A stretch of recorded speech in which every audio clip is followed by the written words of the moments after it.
అమ్మలగన్నయమ్మ ముగురమ్మల మూలపుటమ్మ చాలా పెద్దమ్మ సురారులమ్మ కడుపారడి పుచ్చినయమ్మ కన్నులో నమ్మిన వేల్పుటమ్ముల మనమ్ముల నుండెడియమ్మ దుర్గమాయమ్మ కృపాబ్దీచ్యుట మహత్వ కవిత్వ పటుత్వ సంపదల్ సర్వస్వరూపే సర్వేషి సర్వశక్తి సమన్వితే భయేభ్యస్త్రాయనో దేవి దుర్గే దేవి నమోస్తుతే.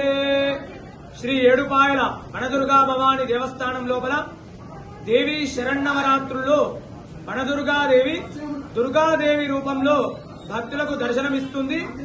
లోక కంటకుడు దుష్ట రాక్షసుడైనటువంటి దుర్గమాసురుడు అనే రాక్షసుని వధించి దుర్గతలను పోగొట్టి దుర్గగా వెలుగొందినటువంటి అమ్మవారు దుర్గాదేవి. దుర్గే దుర్గతి నాశని. దుర్గా అమ్మవారిని ఆరాధించడం వల్ల దుర్గతులన్నీ కూడా తొలగిపోయి అమ్మవారు సద్గతులను ప్రసాదిస్తుంది. దేవి శరన్నవరాత్రుల్లో అమ్మవారిని కొలవడం వల్ల అఖండమైనటువంటి ఐశ్వర్యము కలుగుతుంది. సమస్త దేవతా స్వరూపిణి విశ్వపూజిత అయినటువంటి దుర్గాదేవి దర్శనము సమస్త శ్రేయోదాయకము. వనదుర్గా భవాని మాతాకి జై.